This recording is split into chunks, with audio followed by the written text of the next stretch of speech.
Hare Krishna. Hare Krishna. So once again, welcome everyone for joining our Bhagavad Gita series, 4th session today. So today we'll be discussing chapter 3 of Bhagavad Gita, which is titled as Karma Yoga. Okay, so with that, we'll start with invocation prayer, invoking the blessings of Guru Parampara and the Lordships, and then we'll continue with our discussion.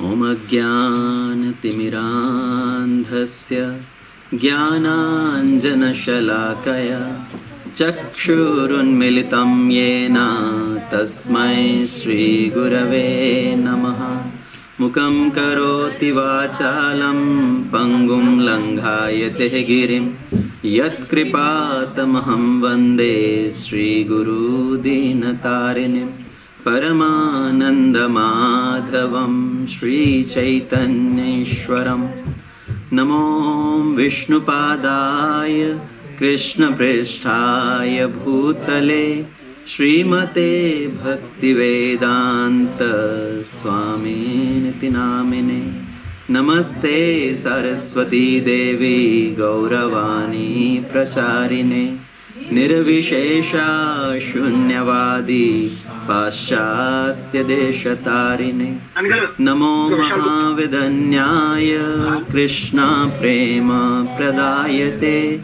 Krishnaya Krishna Chaitanya Namne Gaurahatshe Namaha Panchatattvatmakam Krishnam Bhaktarupa Swarupakam Bhaktavataram Bhaktakhyam Namami Bhakta Shaktikam He Krishna Karuna Sindhu Dinabandhu Jagatpate Gopesha Gopika Kanta Radha Kanta Namostute Tapta Kanchana Gaurangi Radhe Vrindavaneshwari Vrishabhanu Sute Devi Pranamami Hari Priye Vanchah kalpatrubhyascha kripa sindhubhya eva cha patitanam pavanebhyo vaishnavebhyo namo namaha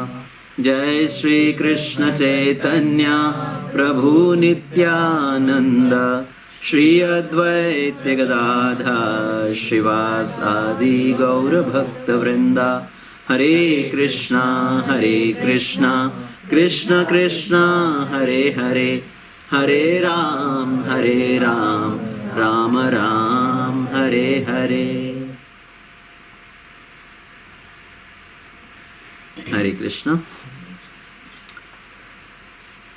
So if somebody is able to join in person, please feel free to come in person, even though some of you are on the Zoom call. But if you are able to join in person, please, you can still come. Alright, so last time we finished chapter 2 of Bhagavad Gita, and chapter 2 of Bhagavad Gita is titled as Contents of Gita Summarized, Sankhya Yoga. And what are the primary contents which we discussed in chapter 2 of Bhagavad Gita? Identity of the soul. Identity, what is our real identity, not as the body but as the spirit soul. Okay, what else? Accepting a guru, surrendering to guru. Accepting a guru. Okay, need of a guru. And What is vikarma? okay, different karma ladder, vikarma, sakama karma, nishkama karma, and akarma. Akarma is basically buddhi yoga, bhakti yoga. And Acronym Gita.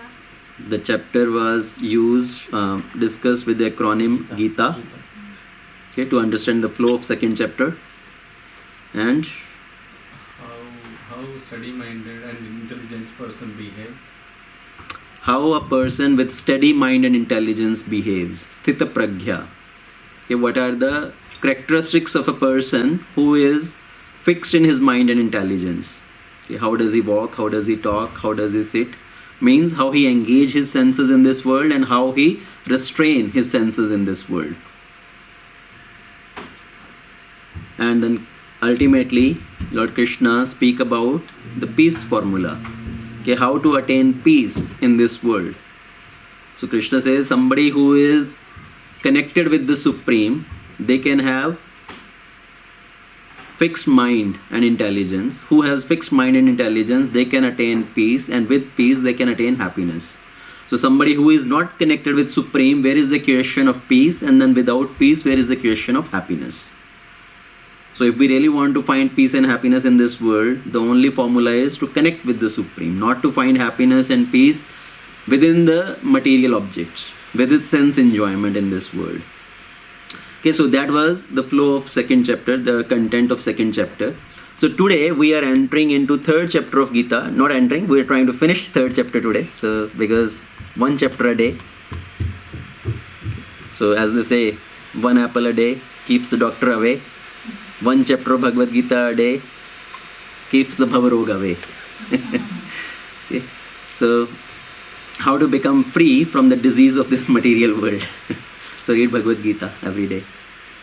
Okay, so third chapter of Bhagavad Gita is titled as Karma Yoga.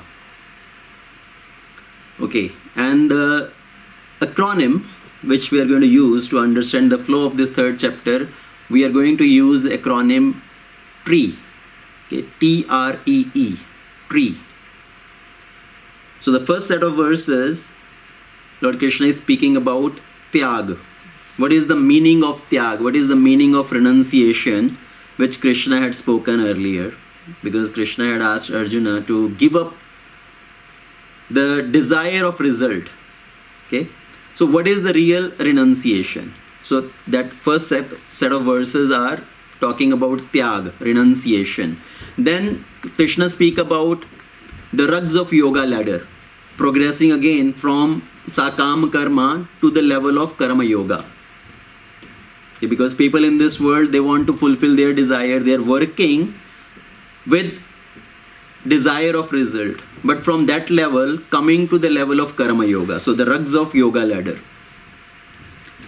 And then T-R-E, E is for exemplary. Okay, Krishna says, be exemplary in this world. Act exemplary.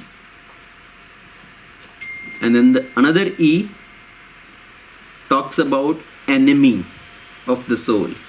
Who is our real enemy? Okay, not the spouse, not the children, not the boss, not the neighboring country. So who is the real enemy? Okay, so that is the flow of this chapter. Okay, T-R-E-E. Okay, so the third chapter again begins with Arjuna's question. Okay, because in second chapter Lord Krishna has spoken a lot. He has given overload of information.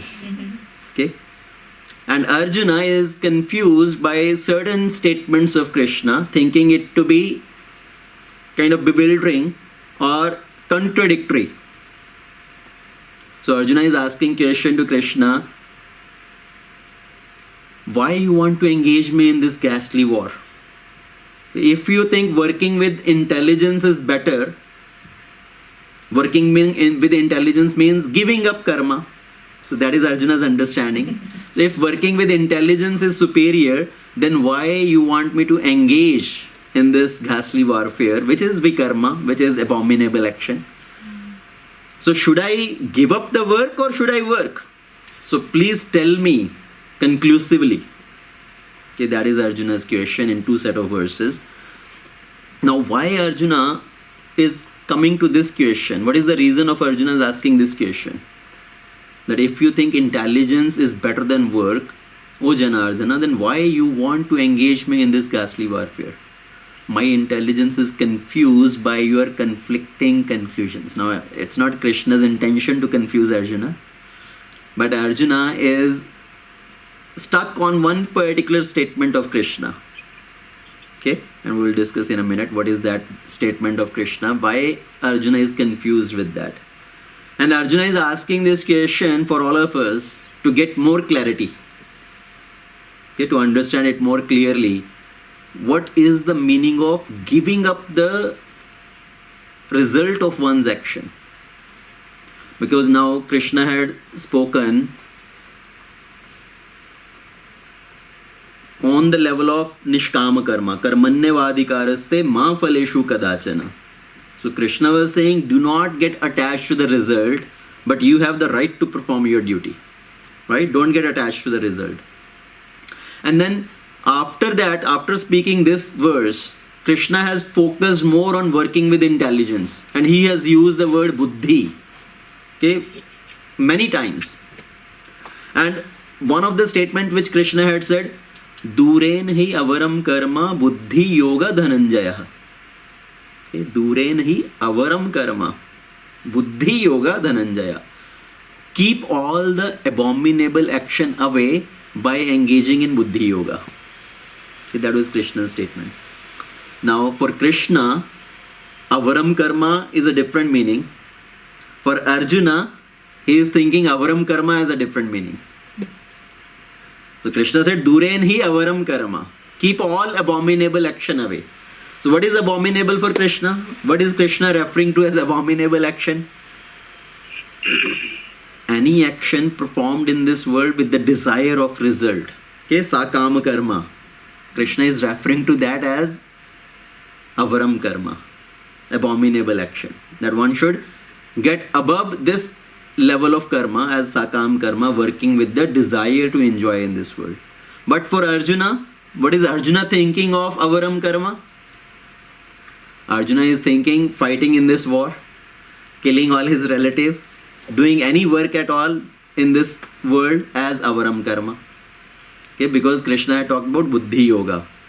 That by engaging in buddhi yoga, working with intelligence, Krishna's reference to buddhi yoga is bhakti yoga. So working with intelligence, coming to the state of bhakti yoga, which is a karma, which does not bring any reaction. Okay. Now, that has led to confusion for Arjuna. Duren hi avaram karma buddhi yoga dhananjaya. So Arjuna is asking if working with buddhi yoga is better. Because for him, buddhi yoga means coming to the state of jnana, and then based on that knowledge, you give up the work itself. So Arjuna is thinking of karma sannyas. Okay, Arjuna is thinking of karma sannyas, giving up the work itself. But Krishna was talking about karma Phal Tyag. Okay, there is a difference. There is a difference between karma sannyas and karma Phal Tyag. Karma sannyas means I will not do any action at all. I will just give up everything. I will give up all my responsibilities. Take sannyas, go to forest, go to Himalayas. Okay, so that is karma sannyas. Not doing any activity, giving up your social responsibilities altogether, taking sannyas. That is karma sannyas. So buddhi yoga here, when Krishna says Duren hi avaram karma buddhi yoga dhananjaya, Arjuna is coming to the conclusion of karma sannyas. That okay, better I will give up all work. So Arjuna was happy actually hearing this, because that was Arjuna's proposal earlier in the beginning, right? Arjuna was saying, I will not participate in this war. I will go live on begging. I will take sannyas and go to forest, live on begging. So Arjuna was thinking, yes, finally Krishna has accepted my proposal. But Krishna is now going to explain what is the meaning of this giving up the result of one's action, not giving up the work itself. And that is what Karma Yoga, this chapter, is about. So in this world, we see there are two extremist people. Okay, two extremists. One extremist is, I will give everything and I will try to find God. Why? Because they are frustrated with some of the things of this world. They are frustrated with the responsibilities, or it is too troublesome. So they think, I will just give up everything and I will go and try to search for God. That is one extremist. Giving up everything. Second extremist is, work hard. Don't give up. Everything worthwhile in this life is earned by the sweat and tear. Okay, so their slogan is, Kaam hi puja hai. Work is worship.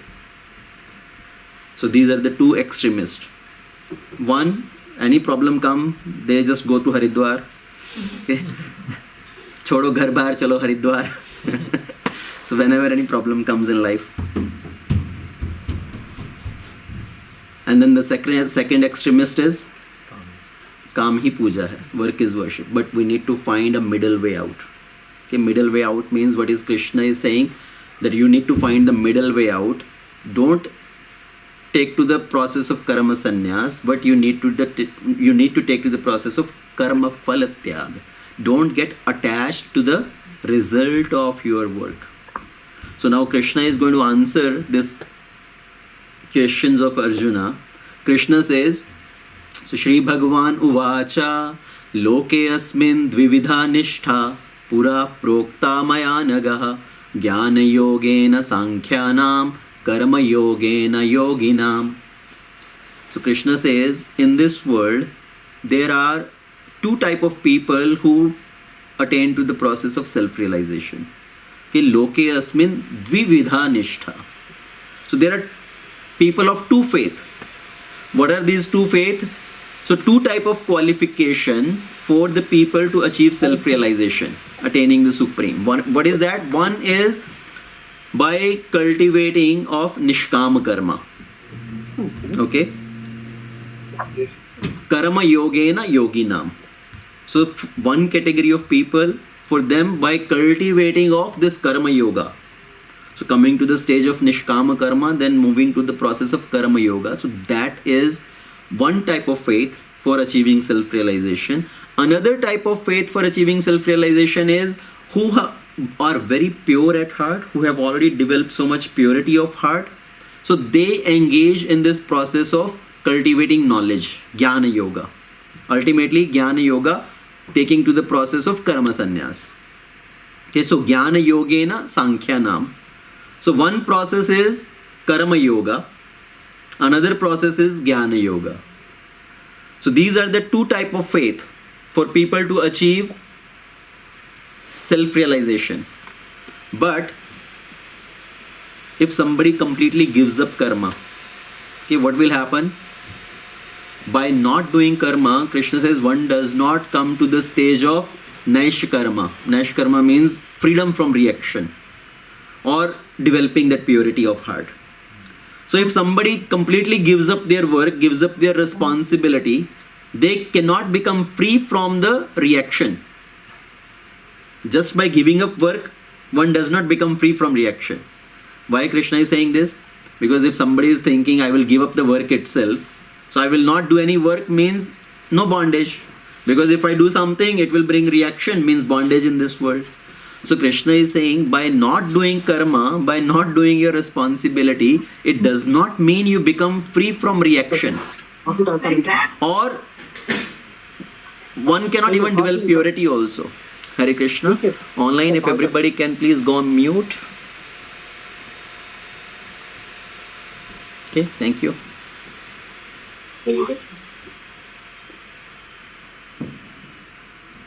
So,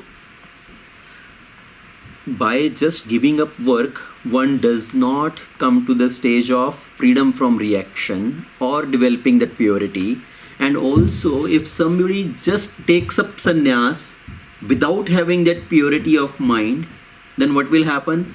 They also does not attain to perfection. Okay? So, by just accepting the dress of a sannyasi, one does not become a sannyasi. So that is what Krishna is saying here. 2 points very clear. So there are two type of faith. One who can take to the process of karma yoga, okay, acting, doing their duty without attachment to result. In that way, they develop purity.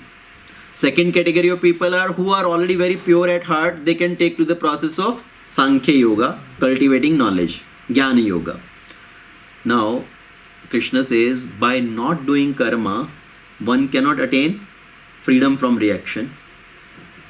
And even if somebody takes to sannyas without having that purity, then what will happen? They cannot attain to perfection. Because they are just being a sannyasi on the name of external garb only. Okay, but not, their mind is still attached to so many of sense enjoyment. So even in our devotional process also, right, if we can draw some parallels here, coming to the process of bhakti, just engaging in the process of bhakti, just engaging, wearing kurta pajama, dhoti kurta, putting tilak, does not mean one has become a devotee. Right? We need to cultivate those devotional qualities also. So just wearing dhoti kurta is very easy. Right? 500 rupees dhoti kurta, 10 rupees chandan. So somebody think, now I have become a devotee. So yes, by externally we can put on the clothes, but we need to behave also on that level. So now why Krishna is saying somebody cannot become a sannyasi by just accepting the dress of a sannyasi. Now there are examples also. Right? There are examples because people take sannyas, they go to the forest, but even though they have given up the worldly life, they are still harboring those desires. Okay? That thoughts are still going to the worldly objects. So it means one has given up one wife, but still one is carrying 6 another wives. That is the verdict of Bhagavatam. Okay? In Bhagavatam, there is a pastime of Priyavrata. You know who is Priyavrata? Who is Priyavrata? So we know Svambhu Manu. Svambhu Manu had 5 children, 2 sons and 3 daughters. So Svambhu Manu's first son, Uttanapad, he became the king. And then Uttanapad's son was Dhruva Maharaj. So Dhruva Maharaj, we know, very famous pastime of Dhruva Maharaj. He performed a lot of austerities. Ultimately, he was able to see Lord Vishnu face to face. And then after getting the blessings of the Lord, he came back. He ruled over the whole earth for 32,000 years. Okay, that is Satya Yuga, where the life duration is 100,000 years. So after Dhruva Maharaj is also gone, now there is nobody else to rule, to take over that kingdom. Now Uttanapad had another brother. Who was he? Priyavrata. Now Priyavrata had given up the worldly life. He had taken sannyas. He had gone to forest to perform austerities, okay, to attain to the supreme. Now after Uttanapad is gone, Dhruva Maharaj is gone. Now Brahmaji approached Priyavrata. Please, you come back. You give up your sannyas. You come back and accept the role of a king and perform your duties. And at that time, Priyavrata is thinking, how can I give up my sannyas? I had accepted sannyas, I have given up all the family life, everything. And his guru is Narad Muni. So Narad Muni also appears there. At that time, Brahmaji then tell Priyavrata that you come back and perform your duty. While performing your duty, you can still remain detached. Okay, otherwise, if somebody has taken sannyas, given up all the worldly responsibilities, relation, but even if they go to the forest, somebody may still be carrying 6 wives. So that was the statement of Brahmaji. Okay, Brahmaji is saying somebody may be still carrying the 6 wives. What are these 6 wives? The 5 senses and the mind. Because the senses are going towards the worldly object, they want to enjoy. And if the mind is constantly thinking about those world objects, so one will ultimately, even though living in forest, his mind is constantly going on the sense object. Externally he has renounced, but internally he is enjoying. Okay, thinking of those sense objects. So that is a example here from the scriptures where they brought Priyavrata Maharaj back, that you accept your worldly duties and you become an ideal renunciant as a king. While being a king, you remain as a renunciant while performing your duty. So that is what Krishna is telling here. If somebody has taken sannyas but their mind is attached to the worldly object, then that sannyas does not lead to the perfection. So the test of whether an activity is spiritual or material, whether that activity is contaminating or purifying, is it fit to discard or we should continue with that activity? What is the test for that? Did you understand the question? How do we understand if any particular activity which I am doing, is that spiritual or material? Is that contaminating or purifying? Should I discard that activity or should I continue that activity? So what is the test? If that activity is pleasing the Lord. Yeah. So the test is simply whether that activity is aligning with Krishna's desire. Okay? Is that activity aligning with Krishna's desire? Is that activity helping me to move towards Krishna? Or is that activity going to take me away from Krishna? Okay? So if that activity is in alignment with Krishna's desire, if that activity is helping me to move towards Krishna, then yes, it is work. That work is spiritual, purifying, and it will take us closer to perfection. But if that activity is not aligning with Krishna's desire, it means that's purely material activity. It is contaminating. It is taking me away from Krishna. So even though somebody may be living in this world, performing their worldly responsibilities, but if somebody is not attached to the result of their activity, they are keeping Krishna in the center of their lives and doing all their activities based on that consciousness, then yes, while doing those activities, while fulfilling our family responsibilities, occupational responsibilities, one still is progressing in spiritual life. Okay, so that's why I said we have to take the middle path, not the extremist in sense of giving up everything and going away, or the extremist of being totally absorbed in one's work only. Kaam hi puja hai, work is worship. Okay, that just work hard. People say, right, in this world, work hard and you can achieve everything. So we are going to see how faulty that statement is. Now, there are many examples I can quote actually from Ramayana, right? From Ramayana, when Bharatji came back and he said, I want to go bring Lord Ramachandra back to Ayodhya. At that time, what did Bharat say? Earlier, Bharat had made a statement, Jaruso Sampatti Sadan Sukh Suhrid.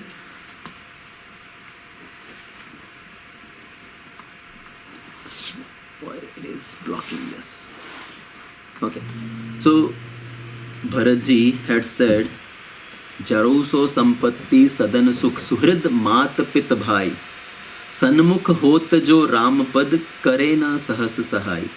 What is the meaning of let all that wealth, homes, Ashwarya, the worldly pleasures, even the relatives, mother, father, brother, let them all burn to ashes if they are not favorable to connect with Lord Ramachandra.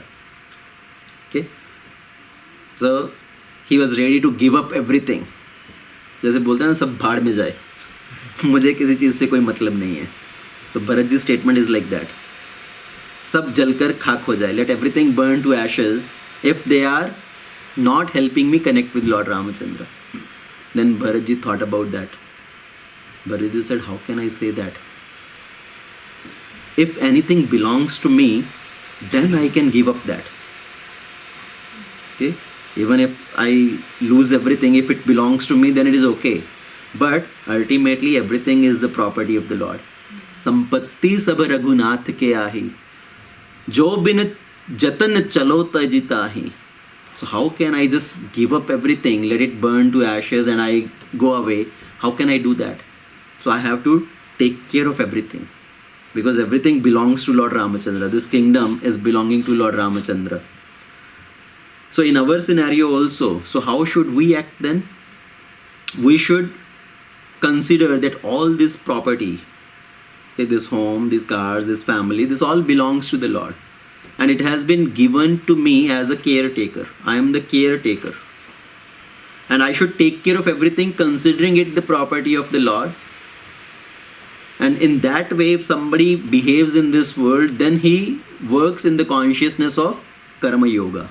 not being attached to the result of one's action, but just doing it as a matter of duty.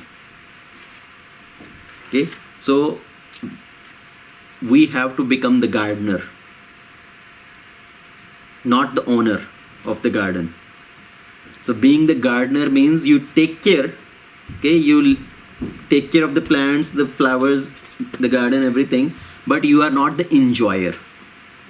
So same way, whatever is given to us as our quota, you take care of that as a gift of the Lord. The Lord has assigned me as the caretaker.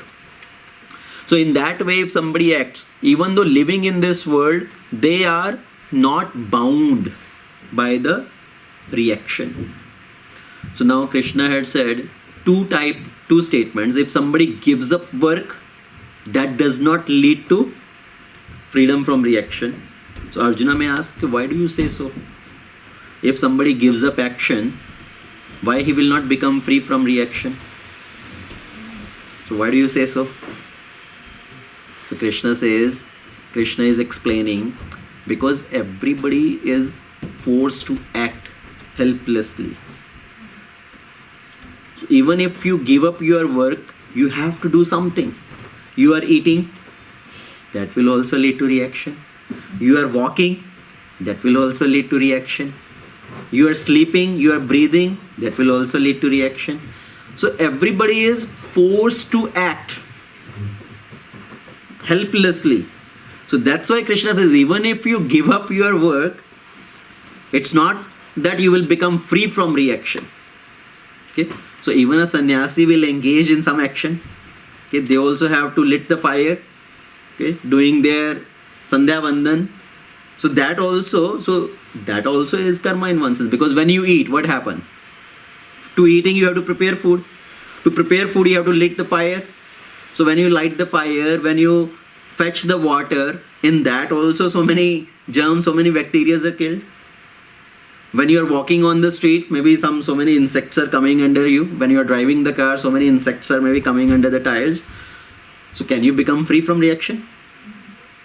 So even if somebody claims I am not doing any karma, you are still helplessly forced to act. And then second statement Krishna had made was, if somebody takes to sannyas, but they don't have developed the purity of mind, that also will not lead to perfection. So Arjuna may ask, why do you say so? Right? Why do you say so? If somebody has taken sannyas, will they not achieve perfection? They have already given up everything. So Krishna says, Karmen indriyani samyama ya aste manasah smran indriyan artam vimudhatma mithyachari sa uchyate. If somebody has externally taken sannyas, but internally their mind is wandering on that sense object, they are constantly thinking of those objects of enjoyment, what is that then? Mithyachari sa uchyate. Then that person is called only a pretender. Mithyachari. Hypocrite. So very strong word here.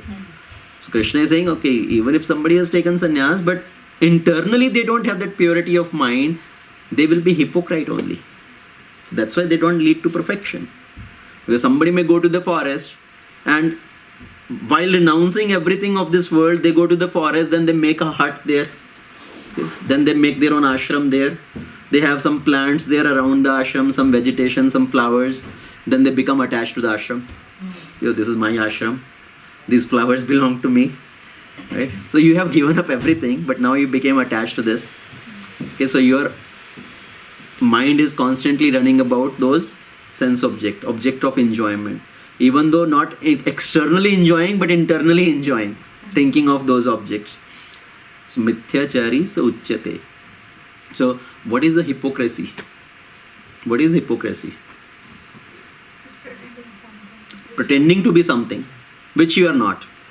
Right? That is hypocrisy. Somebody is pretending to be the leader, but they don't have those leadership qualities. They are just pretending to be the leader. Somebody is pretending that I am so great, but internally they know how fallen I am. Okay, I am still affected with so many of the anarthas, but externally they project themselves as being very pure.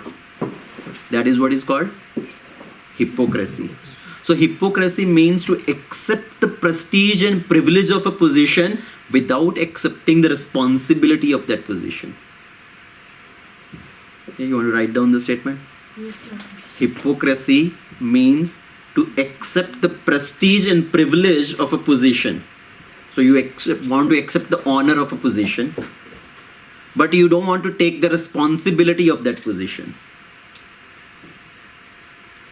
So if you have taken the responsibility if you have taken some position, you have to accept the responsibility also. But if somebody does not want to accept the responsibility, but they want to get the honor because of that position, that is called hypocrisy. Let's say somebody becomes the MLA, okay, MP. So they have a very privileged position. They are using that position to gain name and fame in the society, get the honor, recognition from others, enjoying all the opulence which come based on that position. But they don't want to accept the responsibility of doing the task of that position, right? Somebody goes to that person and say, okay, in our area we are lacking from this thing, we need to have this improvement. And they don't want to take the responsibility, but they want to take the privilege and all the benefit which come with that position. So same way, let's say, again, drawing parallels with our practice of Bhakti Yoga, we become devotee. Now as somebody becomes a devotee, puts on dhoti, kurta, tilak and all, everybody perceives you as a devotee. And everybody is honoring you, paying respects to you. Okay, everybody says, Prabhuji, please come, please sit, please have prasadam. Okay, they are ready to pay obeisances to you. But internally that person, even though he is accepting all that honor, respect from others, but internally he is having all the negative feelings towards other people or not even behaving like a devotee, then what is that called? Hypocrisy. Okay, so Krishna is even though giving example of hypocrisy in respect to the sannyasi who gives up everything, takes sannyas but internally attached, he is a hypocrite. But we can apply that principle practically in our situations also to introspect. To introspect on ourselves. Am I being a genuine person or am I being hypocrite in some way? So what is a hypocrite? Another example which is given in the scriptures is example of a crane. You know crane? Bagula. Okay. So sometimes this Bagula is called Bagula Bhakt. Bagula is standing in the lake. This crane is standing in the lake and he is constantly thinking of the fish, meditating on the fish, that as the fish comes he wants to grab that fish. But to catch that fish, what he does, he pretends to be something else than a crane. Because if he's putting his both legs down, the fish will think, oh, there is some animal there, right? The crane is standing and he's just looking for opportunity to think me, so the fish will not come near. So what does the crane do? He will put one leg up, like a yogi. So the yogi is standing in the water, puts one leg up and just standing on one leg, folding hands, right? Doing tapasya, austerity. So there are many yogis like that who may be pretending to be a yogi doing sadhana, but mind internally is going somewhere else, thinking of some other objects. So this crane also standing in the water, he picks up one leg, acting like a yogi. And the fish thinks, oh, this is not a crane, maybe some tree stick or something. So this crane is acting like a Bagula Bhakt. That's why it's called Bagula Bhakt. And the fish will come close by. And as soon as the fish comes closer, this Bagula picks his beak down and catches that fish. So he is imitating to be somebody which he is not.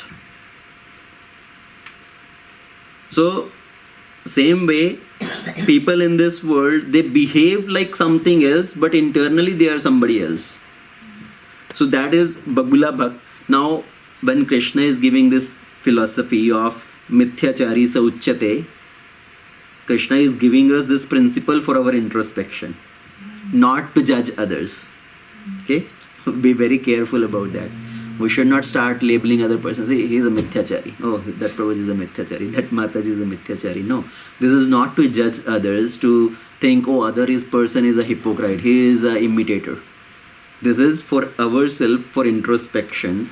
Am I really being a genuine person? I'm trying to show myself as a devotee. Am I being a devotee? Okay, I am showing myself as being a renounced person. Am I really renounced, detached? So that is for personal introspection. Because if you start labeling others based on this philosophy, mithyachari, mithyachari, mithyachari, then what is that? That is called fault finding and criticism. So we should avoid this tendency of fault finding in others, tendency of criticizing others. Because what will happen if we are criticizing others, we are fault finding in others, it actually reflects our internal consciousness only. What is inside, that is reflected in others. So they are just the mirror. And whatever, if we are seeing some fault in them, means our faults are coming, we are seeing in them, okay, as a mirror. So we should avoid this fault finding. So there is another story. There was a Brahmana who is doing the worship in the temple, and across the temple there is a dancer living, Devadasi, right? Dancer girl, or what you people refer as prostitute. They are entertaining people to earn their livelihood. So this Brahmana, he is ringing the bell sitting in the temple. While ringing the bell, even though he is externally engaged in something, but internally his mind is always going on that prostitute. Oh, see, that prostitute may be dancing, she may be doing this or that. So externally he is ringing the bells and doing all this worship and all, but internally his mind is going on sense enjoyment. Whereas that dancer lady, even though she is engaging externally in the dancing to earn her livelihood, to entertain the people, but internally she is always remembering the Lord. Okay, she is thinking of Krishna, she is meditating on Krishna, that when will I come out of this hellish condition of life? Now, one day, this prostitute dies, and this Brahman also dies, and they go to Yamaraj. As they go to Yamaraj, Yamaraj gives the verdict. This prostitute, she was very pure at heart. She was always remembering Krishna. Yam yam vapi smaran bhavam. Tyajate ante kalevaram. So whatever state of being one remembers at the time of death, that they will attain. So gives the verdict. She will go to Vaikuntha. And this Brahmana, he will go to hell. Brahmana, why? I was a Brahmana, I was worshipping the Lord in the temple, and this was prostitute. She will go to Vaikuntha and I will go to hell. What kind of justice is that? And the Yamaraj, again Chitragupt, showed all the secret pictures. See, even though you were ringing the bells, but this was what is going on in your mind.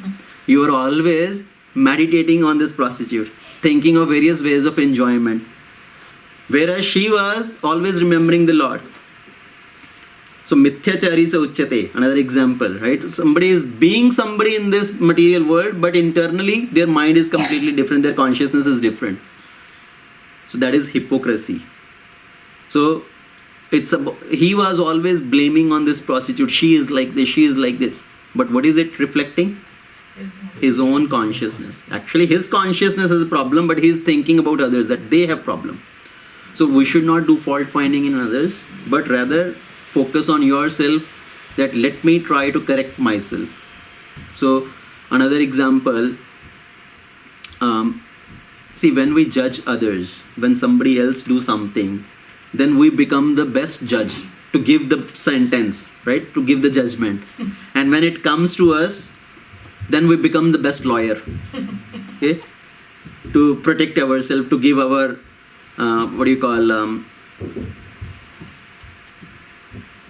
what does the lawyer do? Defense. So to defend ourselves, right? We give our defense in a strongest possible way. No, I did not do this. I did not mean like that. So for others, we become the best judge. For ourselves, we become the best lawyer.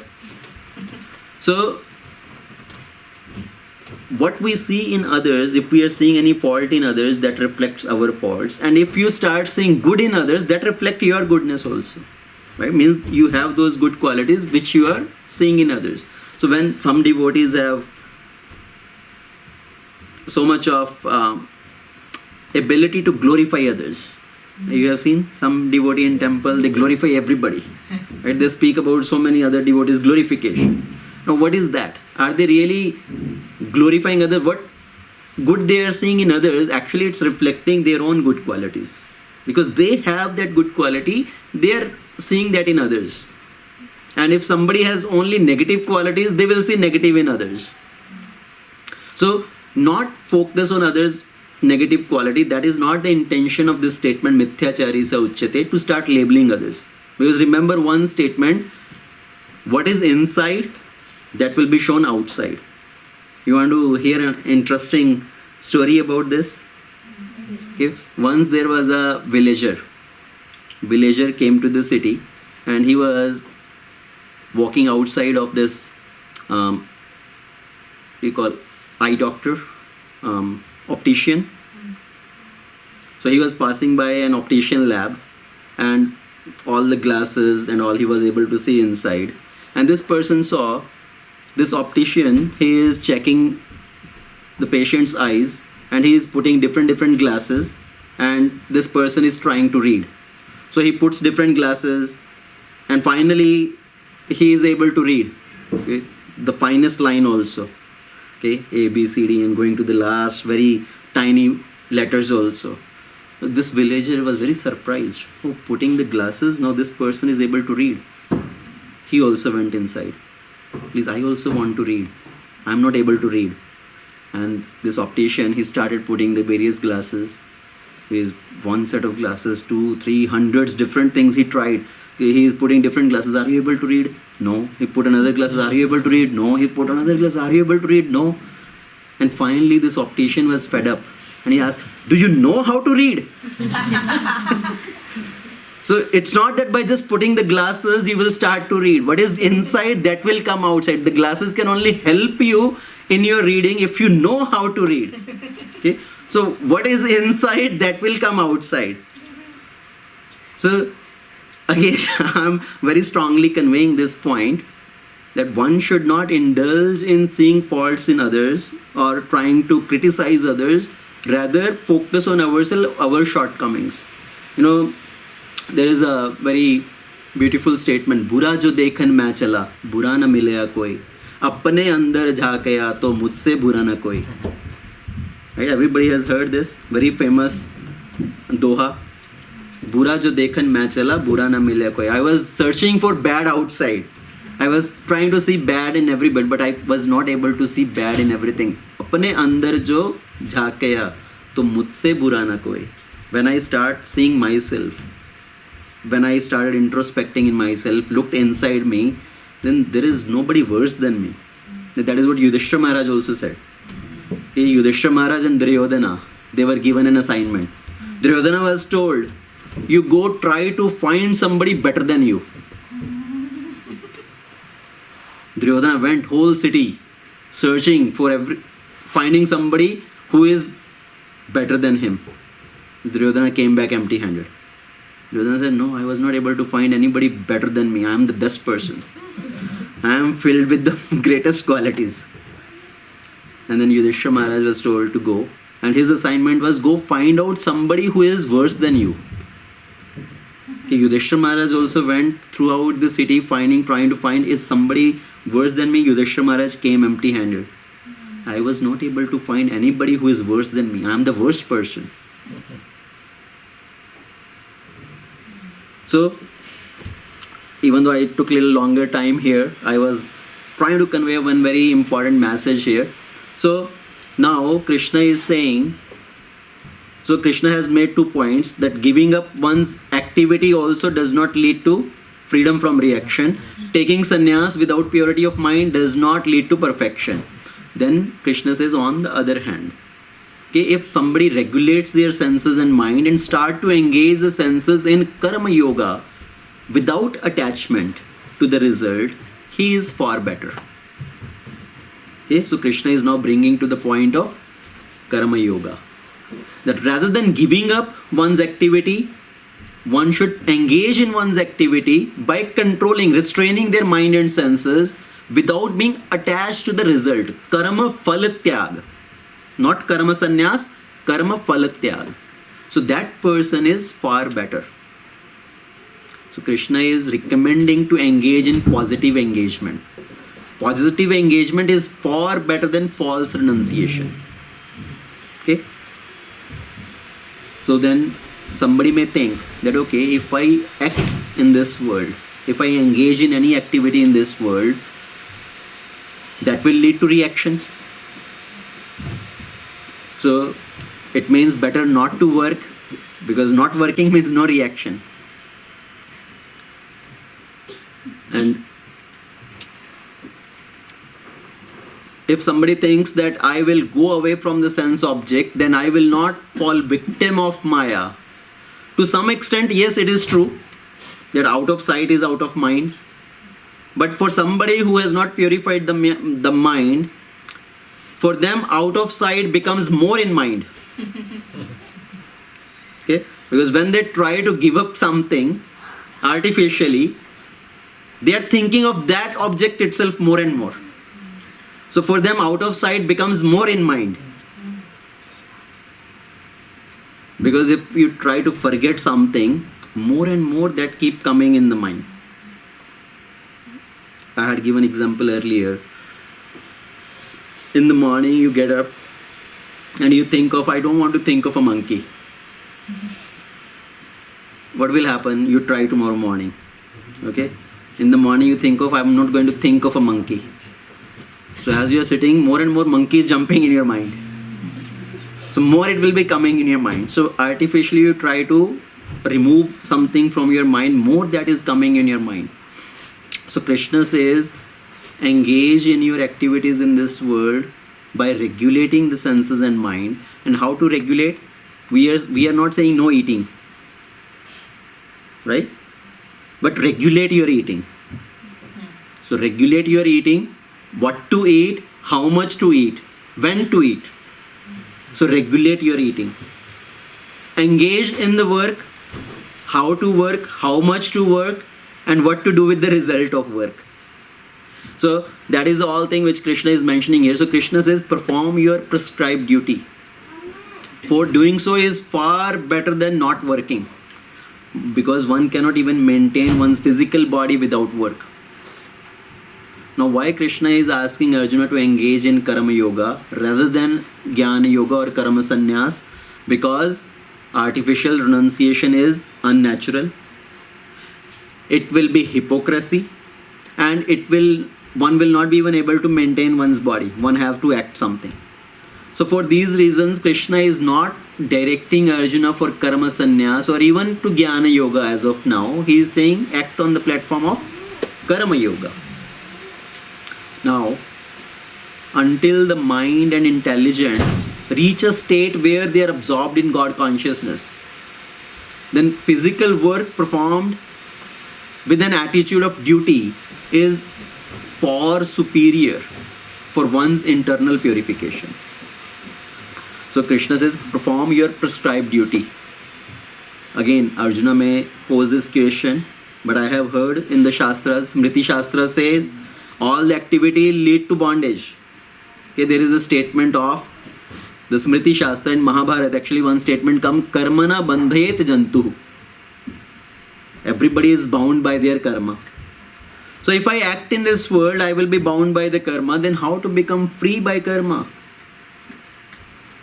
Now that is where this very beautiful verse comes in 3rd chapter. Krishna says, Yagya arthat karmano anyatra lokoyam karma bandhanah tad artham karma kaunteya mukta sangha samacharah. So Krishna says, perform your duties as a sacrifice for Lord Vishnu. Yagya arthat karmanah anyatra lokoyam karma bandhanah. So all the prescribed duty, all the action has to be performed as a prescribed duty, as a sacrifice for Lord Vishnu. Yagya vai Vishnu. Because Yagya means for the satisfaction of Vishnu. So here Krishna is also saying, perform all your duties for the satisfaction of the Lord. If you do activity in that way, then it does not lead to bondage.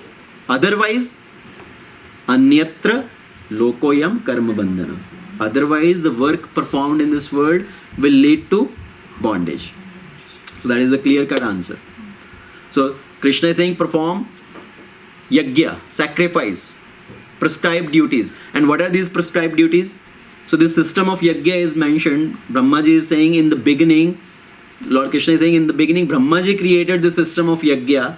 By performance of yajna, it will bring harmony between the living entity and the higher beings, the demigods. And with mutual harmony, everybody will be able to live happily. So that's why in the beginning the system of yajna was created. Now, what are the benefits of performing yajna? This is like a mutual cooperation between the human beings and the demigods, the Devi Devatas. So what is the system of yajna? We know people perform yajna, fire sacrifice. So fire sacrifice, this is as a form of yajna, but there is a concept of yajna. What is the concept of yajna? What does the yajna really mean? That it is paying our dues for all the natural resources which we are using to the higher administrative. So that is the principle of yajna. And yajna can be performed in many ways. That there is, yes, fire sacrifice, that is one way of performing yajna, where people put the ahuti of the grains, ghee and all that thing. So that is one form of yajna. Another form of yajna is offering the food to the Lord. Whatever you are eating, just offer everything to the Lord. That is also as a sacrifice. That is also as a one yajna. Chanting the name of the Lord, that is also a yajna. Japa yajna, which Krishna is going to explain later. So there are different form of yajna, but what is the principle of yajna? Principle of yajna is to pay our dues to the higher authorities. Just like in this country, when we are living in this country, you are earning your income, you are earning your livelihood, but some portion of that is paid to the government as tax, right? As an income tax. Or you buy something, you pay sales tax. So you are paying some tax. What is that sale tax or income tax is? You are paying our dues to the government for providing the different facilities. And if somebody does not pay that tax, what will happen? Penalties. There will be penalties, and the person will also be considered as a tax thief, defaulter. Right? In one sense, that person is tax thief. They are not paying their taxes. So, as we pay our dues to the government because they are providing various facilities, even if they don't provide facilities, you have to pay the taxes. But here, the higher authority, the representative of the Supreme Lord, the various Devi Devata, they are providing all the various necessities of life in the form of air, in the form of light, in the form of rain, in the form of water. So all these basic necessities are provided, and we are supposed to pay our dues to them to show our gratitude to them. And if we are not paying our dues, it means we are thief. And then there is no mutual cooperation. That's why their problems comes, the natural calamity comes, because people are not performing their prescribed duties. They are not paying their dues to the higher nature. So we are supposed to pay our dues. That is the purpose, the principle of yajna. Okay, just like if the municipal corporation, they lay down the water supply lines, right? They have a pipe system, the drainage system to every house to supply the water. Now, in a particular area, somebody is constructing a new building or a new subdivision or something. They have not taken the permission from the government, and they see from close by a pipeline is going to the authorized building, and they put their joint there and take the water supply, right? They start taking the water to their new constructed area, new constructed building, without taking the approval from the government. What will be that called? Thief. Right? So they are thief. They are just putting their kundi and try to take. Like in India, when I was a small child, the new cable system started coming, right? The television channels, the cable system. And so some people, they don't take authorized cable connection, but they will put kundi. They just connect their wire. Right? So without authorized way, they try to take that connection unauthorized way. So they don't want to pay, but they want to utilize the facility. So they are called defaulter. They are called thief. So same way, all the natural resources are being provided to us. And if we are not paying our dues for these natural resources, then we are considered as a thief. So here, in the few set of verses, Lord Krishna is explaining this principle of yajna, the system of yajna. Yajna arthat karmano anatya lokoyam karma bandhana. Perform all your prescribed duties as per the scripture for the satisfaction of the Lord. Because if somebody is performing in that way, then they can become free from the bondage in this world. And they can live happily with mutual cooperation. So first from the sakama karma, that okay, let me pay my dues to the government, and in that way I can also become happy. Same way, let me pay my dues to the higher resources and I can live happily. Right? That is at the level of sakama karma still. But then further Krishna takes it to the level of nishkama karma. So same way Krishna says another form of yajna is another very important verse of this chapter. Okay, which we can draw parallels to apply in our devotional lives also. So Krishna says, Yajna shishta shenho santo muchyante sarva kilvishe bhujante te tva agham papah ye pachante atma karanat. You want to become free from sin? Because Arjuna was asking, right, if I engage in this work in this world, I will be inflicted with sin. So I don't want to become bound by the karma. So how to become free from karma? So one principle Krishna is giving here. So listen very carefully. This is very, very important verse. Practical application. Yajna shishta shinho santo muchyante sarva kilvishe. So the devotees of the Lord, what do? They offer everything to the Lord. And then they accept the food which is offered to the Lord as prasad. And by eating prasad of the Lord, they become free from all the miseries, all the sins of this world. Muchyante sarva kilvishe. But then what happens to other people who are not eating the bhoga, the prasad of the Lord? Krishna says, Bhujante te tva agham papah ye pachante atma karanat. Somebody who is cooking for their own pleasure. Okay, they are eating without offering to the Lord. They are eating sin only. Okay, so if somebody is cooking for the Lord, that activity becomes akarma. And akarma means no reaction.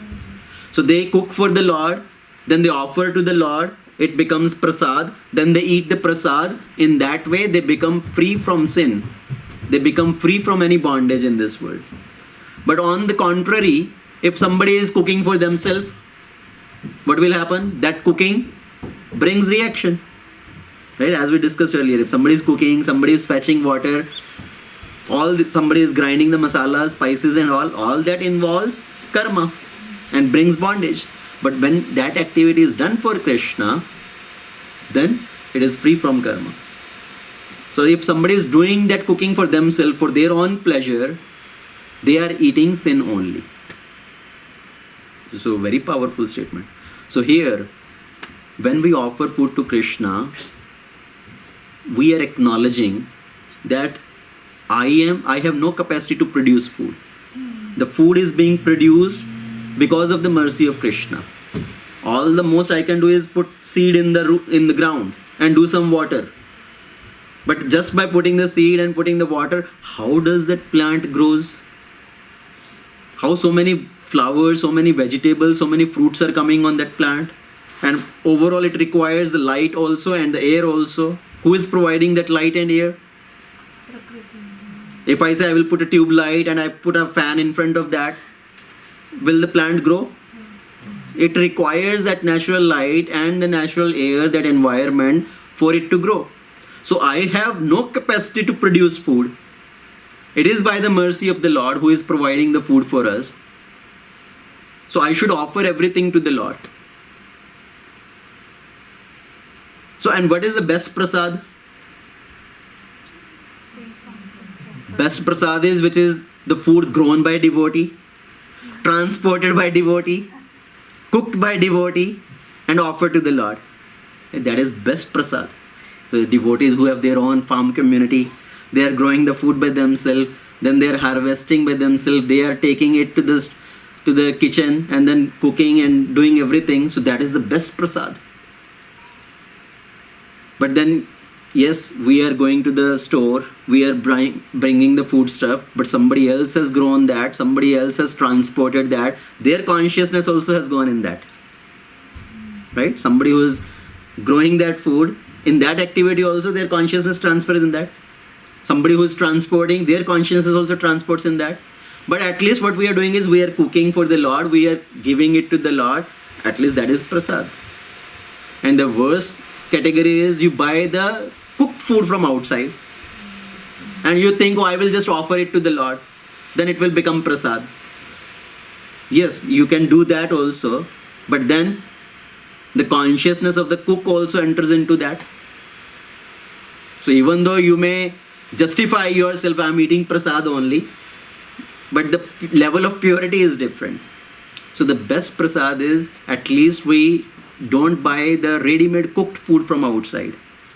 Now again, there is a practical considerations to that, which we have to take in consideration. But in our general day-to-day life, we should avoid eating anything outside. And another principle is, now when we want to offer to the Lord, what can we offer to the Lord? Only the food which will acceptable by Krishna, right? Which is pure sattvic food. So that is one point. Now another way, even if somebody thinks that, okay, I am not eating flesh, animal or something like that, I am eating vegetarian food only. So is that also sin? I am vegetarian, so is that sin? Krishna is clearly saying, even if it is vegetarian food, somebody is cooking for their own pleasure, they are eating without offering to the Lord, even though it's vegetarian, that is also sin. So it's not about just becoming a vegetarian. It's about becoming Krishnatarian. Krishnatarian doesn't mean you eat Krishna. Krishnatarian means you eat Krishna prasad. Okay, the food offered to Krishna. So people draw parallels, right? Vegetarian, Krishnatarian. Oh, you eat Krishna? Actually, Krishna prasad is also Krishna only. Because Krishna is non-different from his paraphernalia. So we want to become not just vegetarian, but we want to eat only the food which is offered to the Lord. We want to eat prasad only. So here, what happens when somebody eats prasad? That is also given in the Shastras, right? What is the result of eating prasad? So it says, Ahar Shuddho Sattva Shuddhi Sattva Shuddho Dhruva Smriti Smritir Labhe Sarva Granthinam Vipramoksha. Ahar Shuddha Sarva Shuddhi. When our food is sanctified, then our existence becomes sanctified. Sattva Suddhi. Sattva Shuddho Dhruva Smritir. When our existence becomes sanctified, then it leads to finer memory, the finer tissues in the memory. And when that memory becomes purified, then it opens up the door for liberation. Smritir labhya sarva granthinam vipramoksha. So that is the benefit of eating prasad. By eating prasad, finer tissues develop in the memory. Our existence become purified and one become free from sinful reaction. So why not choose prasad? Right? Why to eat any other food? Just offer to the Lord. What does it take? You are going to cook anyways. But now think, I am going to offer it to Krishna first. So all that activity of going to market, doing the shopping for your food stuff, for vegetables, grain, fruits, everything, all that activity becomes sanctified. Then you come, do that cutting, chopping, everything, that all activity becomes sanctified. Then you do the cooking, all that becomes sanctified. All you have to do is spend extra 5 minutes, put that in a nice plate for Krishna, put a tulsi leaf, offer in front of Krishna, ringing the bell. Hey Krishna, please accept this food. Namo Brahmanaya Devaya, Go Brahmanaya Hitaya Cha, Jagaddhitaya Krishnaya, Govindaya Namo Namah. So just offer the food. It takes 1 minute. And then just leave the plate for Krishna for a few minutes to let Krishna first enjoy. Then you bring it back, mix it with all other cookings, and then you enjoy with all other family members. Is that a big task actually? So why are we not able to do that? Why people are not able to do that? Why to cut corners? Just spending 5 minutes extra, you can purify yourself, you can relieve yourself from sinful reaction. then what is the harm? What is the problem? So after that, after telling this, so with this principle of Yajna Shishta Shinha Santo, Krishna is giving that principle, Krishna is giving it as a principle. We can apply it to everything. Krishna showed it with the example of food. Now you can apply it to all other things. Right? You can apply it to property. That, oh, this property, it belongs to Krishna, and I should not try to hanker for bigger and bigger property. I should accept whatever is coming as my quota. Not try to encroach upon others' property. So in that way, my activities to earn this property also become sanctified, because I put Krishna in the center. I put a picture of Krishna, deities of Krishna. I'm doing the food offering to Krishna. So this property belongs to Krishna. So it becomes sanctified. Then wealth. I'm earning the wealth. I'm going to work to earn the money so I can serve Krishna. Because then I will bring all the vegetables, grain and everything, and I will offer to Krishna. So all my earning becomes sanctified. Right? All your wealth becomes sanctified. Then work. So do the work without breaking the four regulative principle. Not engaging any profession which breaks the regulative principle. Like any work which is related to animal killing. Any work which is related to intoxication. Right? Producing the liquor, selling the liquor. Any work which is related to illicit relation. Any work which is related to gambling. So we don't want to engage in those work which are breaking the regulative principle, which are breaking the pillars of dharma.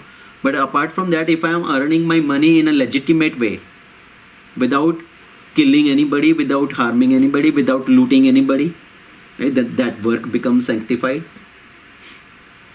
And I do the endeavor with my capacity of 8 to 10 hours, not over endeavoring for 15-16 hours, that if I work 15-16 hours, I can earn more money.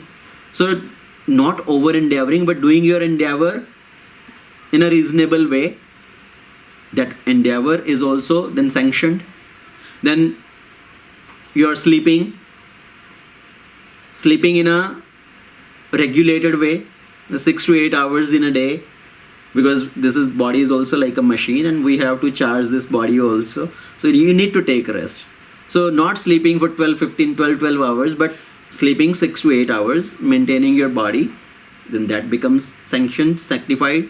Then our recreation activities, sports, it not going all around just for a personal enjoyment, watching 8 hours cricket, 5-day test match of cricket, sitting in front of TV, and then all this other nonsense games. But if somebody is doing some activity for their recreation, like somebody doing yoga, somebody is going for a nature walk, yes, one can do that. Any sports for one's recreation, which is again to maintain this body, to again serve it, engage it in Krishna service. So that also becomes sanctioned and sanctified. So in that way, we should live by our quota in all of our activities. And then it becomes, what does it become? It becomes sanctioned. It becomes like karma yoga. So Krishna is finally concluding on this concept of karma yoga. Therefore, without being attached to the result of your activity, do it as a matter of duty. Because by working without attachment, one attains the supreme. So, what is the clear-cut take-home message? Work without attachment to the result. Karma, phala, tyaga. So work without attachment to the result. Okay, Krishna, are there any examples you can quote? Okay, you are giving me this whole philosophy, but can you tell me some examples? So Krishna quotes the example. And Krishna says, king like Janaka, they have attained perfection by performing their prescribed duty. So you should also act in that way. To educate other people in general, you should perform your work. So Krishna is quoting example. Yes, Maharaj Janak, he was a detached person. He was a Raja Rishi. He was a king also and he was a Rishi also. Means he was doing the duty of a king, but he was completely detached. Even though he was living in the palace, he had all the opulences, he was maintaining his kingdom, but he was completely detached. And he was doing it just as a matter of duty, to serve his citizen. So one should act in this world to perform their duty without attachment. For Janak Maharaj, there is a pastime. Janak Maharaj is listening from Ashtavakra. He is listening to a discourse from Ashtavakra, and in that assembly, Yajnavalak Rishi is also there. So many other sages have assembled. They are also listening. And it so happens during that, when the discourse is going on, there was a fire. Fire erupted. So one soldier, one guard came and informed Janak Maharaj, there is a fire in the palace. And Janak Maharaj gave instruction that, okay, pacify, put off that fire. And he continued listening to the discourse. And all other sages who were assembled, who were given some one room in the palace, there some dhoti and some langot was there in the in that room. They were too much worried. Oh, if the fire reaches to our room where we are staying, our little belonging, that will be burnt up. So they were running away to protect their little belongings there. And here Janak Maharaj, he's still sitting there peacefully, listening to the discourse. And his statement is, when my Guru is giving the instruction, nothing else matters, whatever else is going on around. So what does it show? Complete detachment. Even though he is in a role of a king, he has so much of wealth and opulence, but not being attached to that. Just doing it as a matter of duty, considering himself as a caretaker. So the statement which I earlier made, हमें इस बगीचे का माली बनना है, मालिक नहीं बनना है. Right? So consider yourself as a caretaker while performing your duties in this world. So Krishna gave the example. Now, so we discussed the first two sections. First was Tyag. Then was the rugs of yoga ladder. So Krishna brought from the principle of Sakama Karma, where Krishna was saying, perform your prescribed duty, Yajna Arthat. So perform your prescribed duty, it will give result. Then ultimately Krishna brought to the level of Karma Yoga. Perform your duty without being attached to the result. Now next section is being exemplary. So Krishna says, even though, let's say I told about two category of people. Okay, one who try to attain perfection by Karma Yoga. Second category of people who try to attain perfection by knowledge, by completely renouncing everything, right? Karma Sanyaas also. Even though you think you are very purified and you are eligible for the second category also, but still my recommendation for you is you engage in Karma Yoga. You engage in Karma Yoga. Why? To set an example for others. Yad yad acharati sreshthas tad tad eva taro jana sahayat pramanam kurute lokas tad anuvartate. So whatever action a great man performs, common men follow. And whatever standard he sets by exemplary act, all the world pursues. So again, one of the very important instruction which Krishna is saying, be exemplary. Set an example for others. So the people of this world generally, they are into too much of attachment to the result. So you become an example for others. You act without attachment to the result. Perform Karma Yoga, and in that way you set an example for others. Because people will look up to you and they will follow your example. So you become exemplary. Now, people have the tendency to make some role model in this world, right? We set some role models in the society. 50 years back, 100 years back, what kind of people were the role models? What kind of people were considered as role models? Teachers, parents, some saints, right? Or freedom fighters. Yes. So people basically who are engaged in others' welfare, right? They are considered as a role model because their concern is to uplift others, and whatever kind of activities these people are performing, other people will look up to them and they will also try to act in that way. So that was the example of role model. People shape their behavior according to their role model. Isn't it? Oh, I really value that person. I really respect that person. And whatever that person is doing, even though whatever product that person is using, we'll try to use that. अरे वो ये वाला आटा use करते हैं, I will also use that. Even to that level of details, right? People will follow their role model. Oh, that person, that Maharaj, he uses this milk. All natural Kelowna milk. I also want to use that. So whoever is their role model, people will look up to them. And these people earlier, they had concern for other people. They were acting for others' welfare. Now, in the society, who are the role models? TikTokers. Influencers. Okay, what kind of influencers? Bollywood stars, Hollywood stars, some cricketer, some business tycoon. Right? These people are the role model of people. Now, are these people really working for the welfare of society? They are just working for their own welfare, right? To fill their pockets. So somebody is a famous film star, Hollywood actor, actress and all, and they are promoting all sort of nonsense things. Somebody is promoting liquor, somebody is promoting smoking, somebody is promoting this pan masala. And people will look up to them as role model, right? They think, oh, this person is my role model, he is doing, and I will also do. And do they have any intention for the welfare of society? Do they give anything as a concern for the society? No. But people have these as role model. And on the name of role model, now these people are wearing exposing clothes, all sort of vulgarity and all. And people will also take up to that. Oh, that is my role model. And I want to dress up like her. I want to dress up like him. And that's why the whole society is going down the drain. Even if they do something good, that is just for the sake of the camera. Yes, for the sake of camera. On the camera, they may show something, but internally they are something else, right? Mithyachari sa uchyate. They are really hypocrite. They will say something on the camera, but in their real life, they are completely hypocrite. Like on the occasion of Diwali and all. So many of these so-called Hollywood, Bollywood stars especially, let's talk about it, they will say, oh, my dog is so afraid of firecrackers, this noise of fire, I am so concerned about my dog. And then what are they eating? Non-veg. Right? They are eating another animal.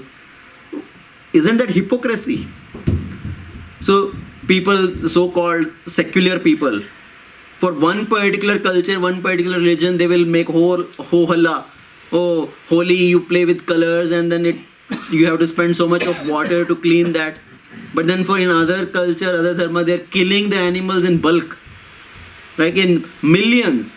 And then so much of water will be used to clean that blood. Then nobody comes with their camera and proposing that thing.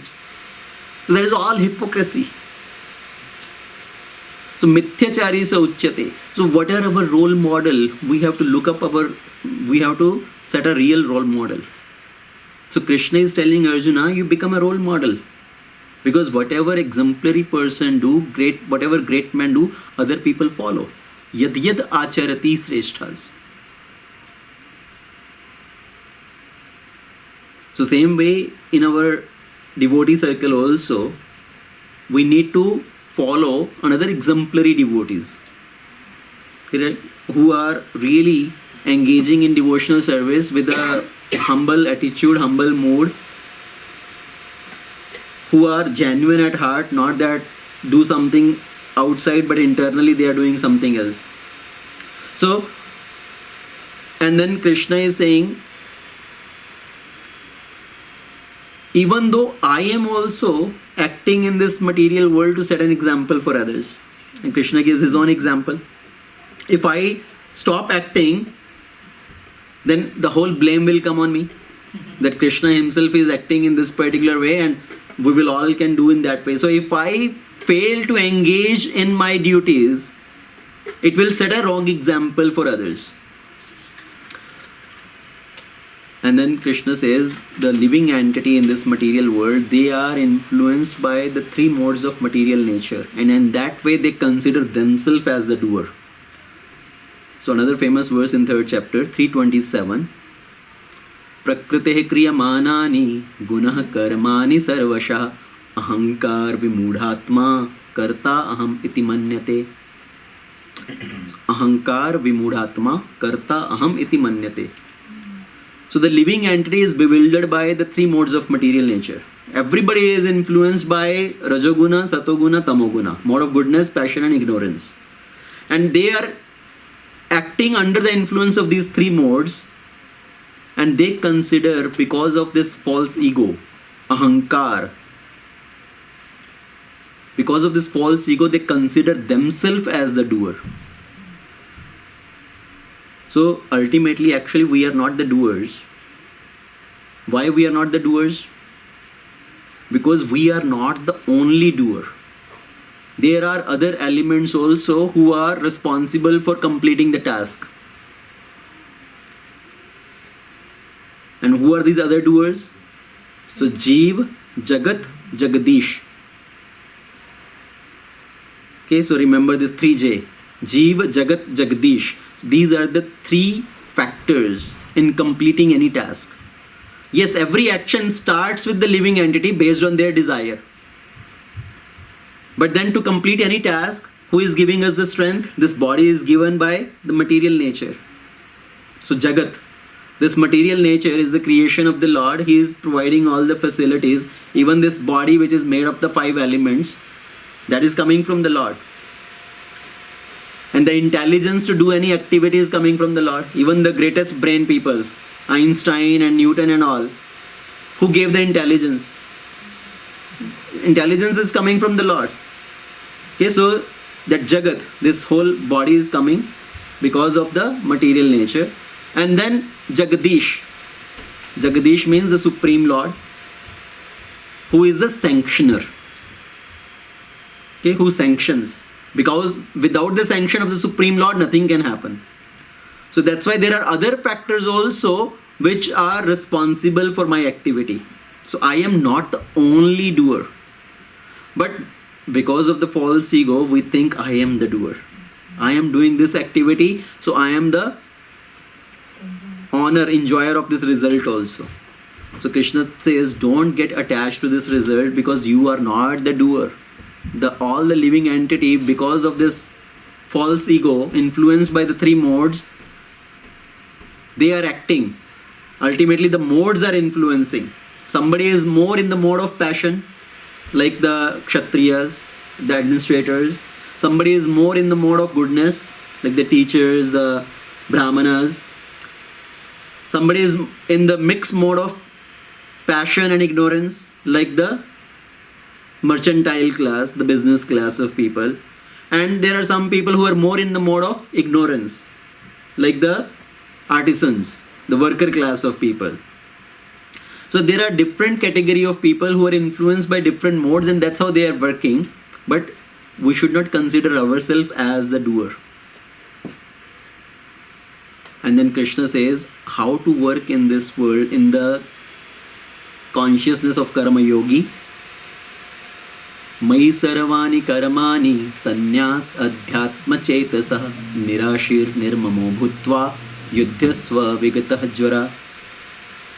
So Krishna says, therefore surrender all your work unto me. Mai sarvani karmani sannyas adhyatma chetasah. So with full knowledge of me, with your consciousness fully attached to me, in that consciousness you work. Okay? Mai sarvani karmani sannyas adhyatma chetasa nirashir nirmamo bhutva, without the desire for profit, without the claim of proprietorship, and without lethargy, free from lethargy. In that way you perform your activity.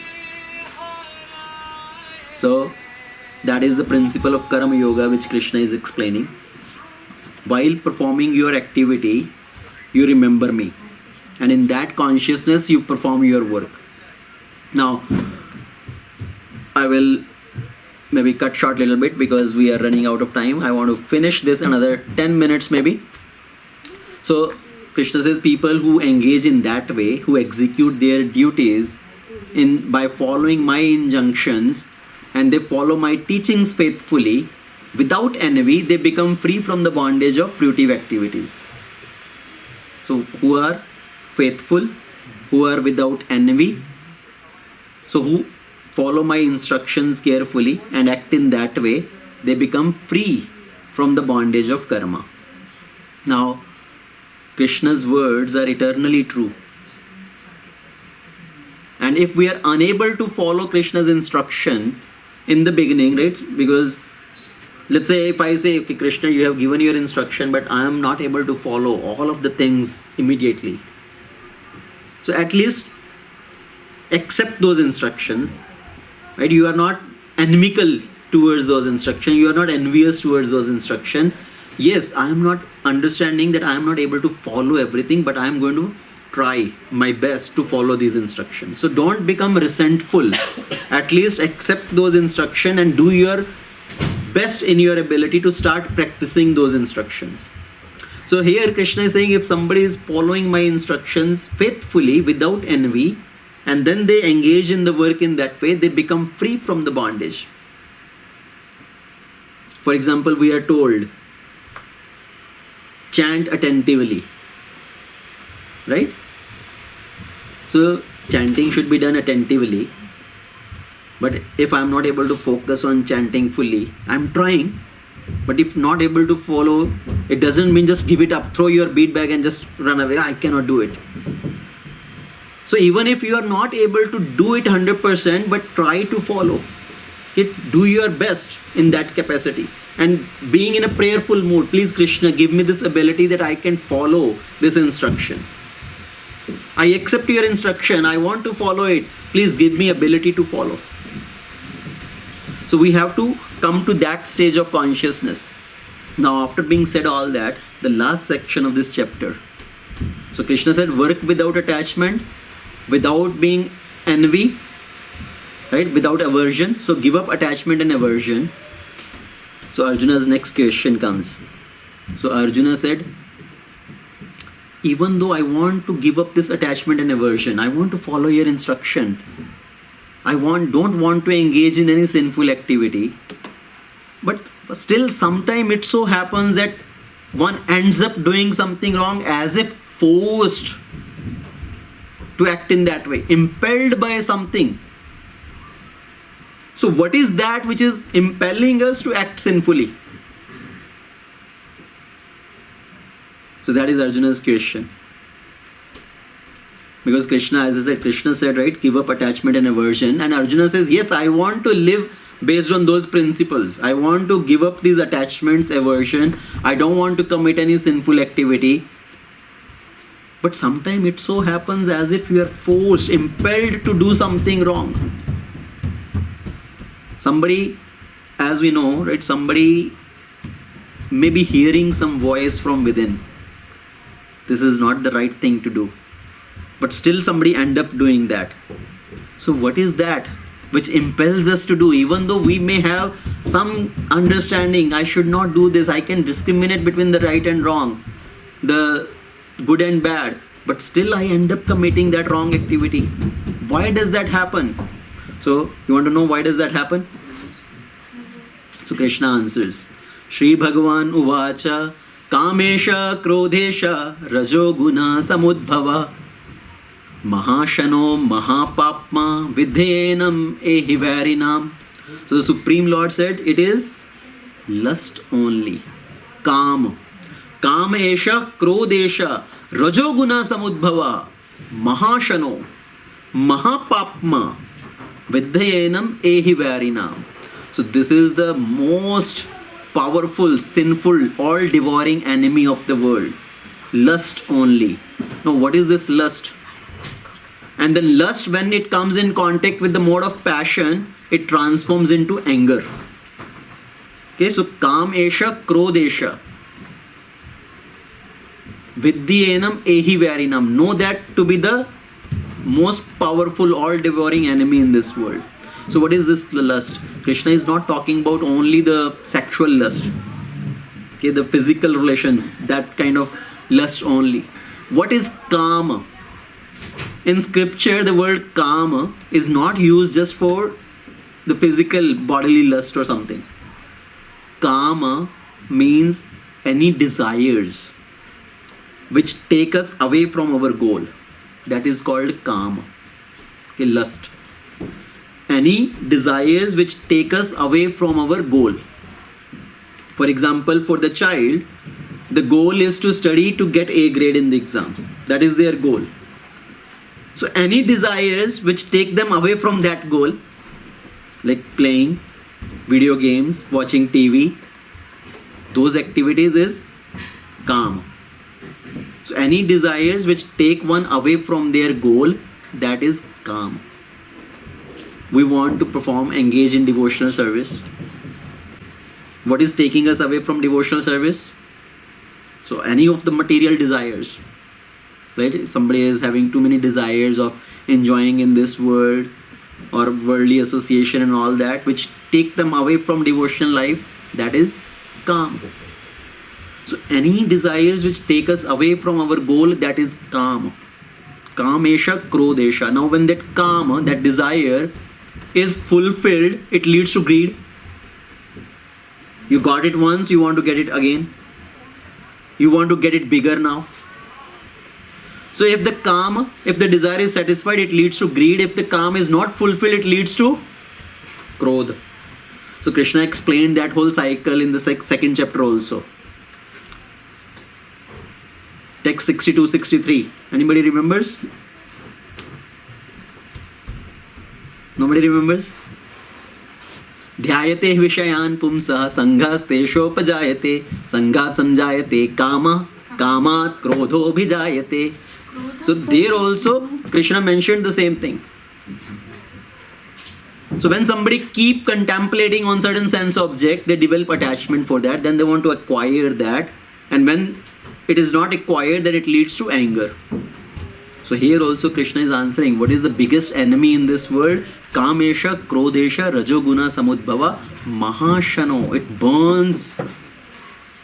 Mahapapma, that is the most sinful enemy in this world. So we need to find this enemy and we need to kill this enemy. So when somebody want to find an enemy, you have to know, right, where that enemy is hiding. Let's say the CBI comes to know there is going to be a bomb blast. There are some terrorists who are going to do this bomb blast. So now they want to find out where these terrorists are hiding. What is their hiding spot? So we can attack on that spot and kill those enemies. That in the war, the army want to find out what is the weakest point of the opponent army. उनकी सबसे कमजोर छावनी कौन सी है. So they can attack on that and try to capture that and win that war. So if we want to win over the enemy, we want to find out where that enemy is hiding. So Krishna told here who is the enemy. Kamesha, Krodesha. This lust and transformed into anger, they are the biggest enemy. Because even if we try to practice, the impressions are so strong, the impressions do not go away so easily. These impressions are stored. Those impressions, after being in the process for 10 years, 20 years, those impressions can still pop up. That is how strong those impressions are. So we have to kill that enemy, attack on that place where these enemies are hiding. And what is the hiding spot? So Krishna tells in the next verse. Okay, I told you, Kamesha, Krodesha, these are the enemy. Then where are they hiding? Indriyani manobuddhir asyadhishthatam uchyate eter vimohate esha jnanam avartya dehinam. So these senses, the mind and the intelligence. Indriyani mano buddhir. So mind, senses, mind and intelligence, they are the hiding places. They are the sitting places of this lust. And through them the lust covers a real knowledge of the living entity and bewilders him.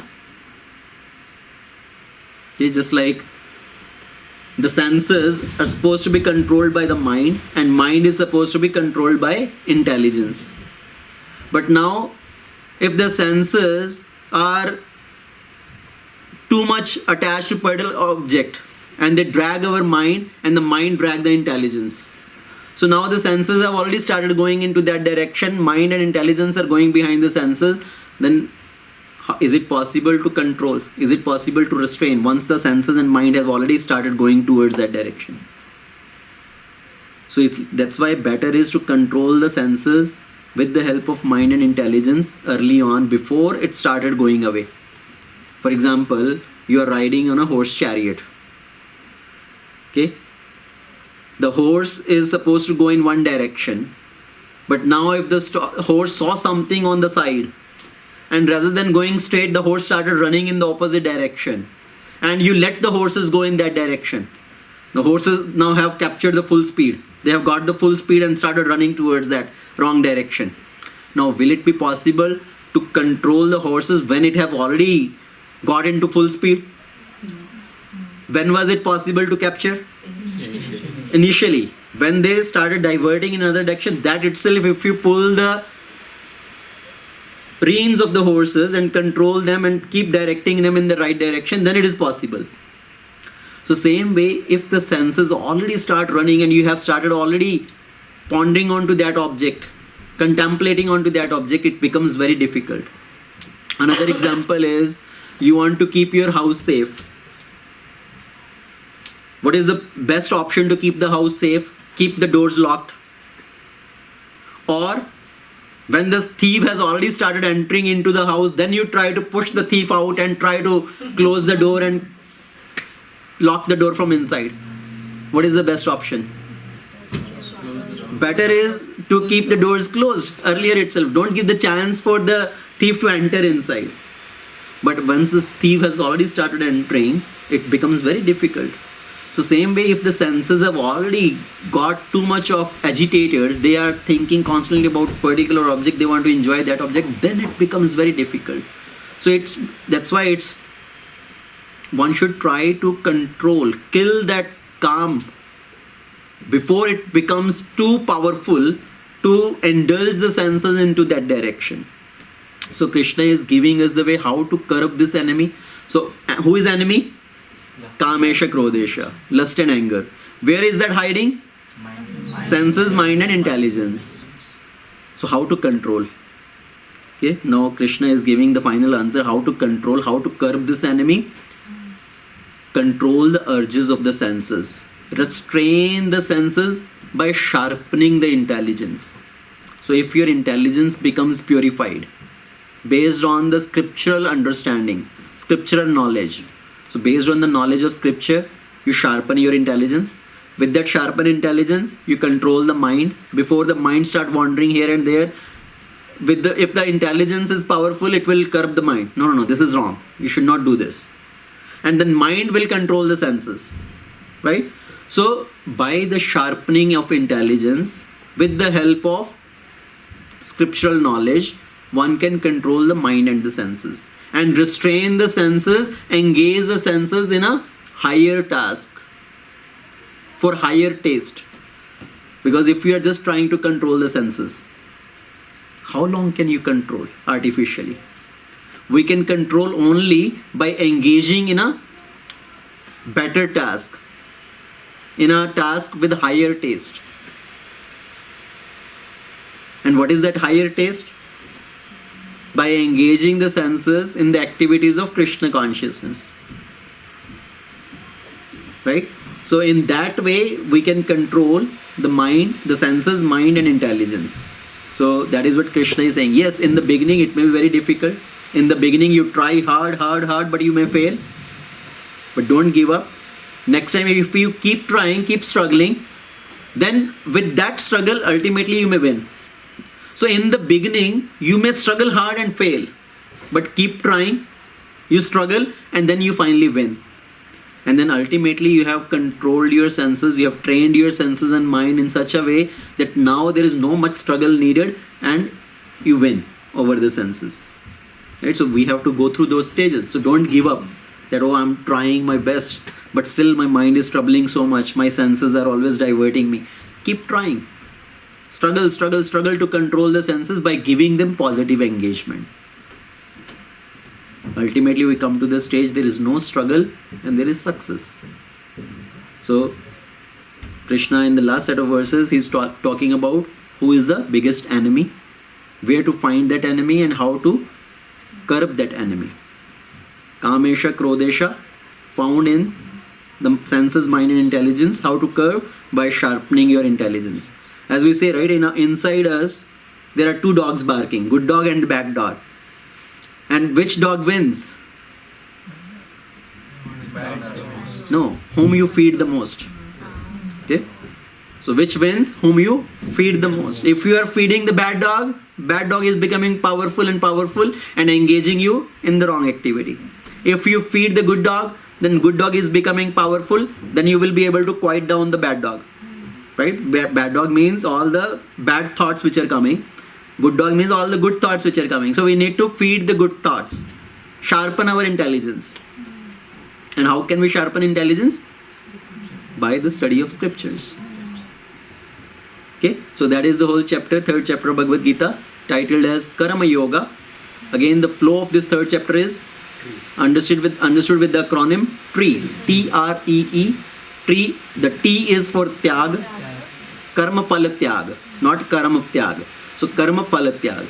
R is the rugs of yoga ladder, moving from Sakama Karma, coming to the level of Karma Yoga, working without attachment to the result. Then E become exemplary, set and right example for others to follow.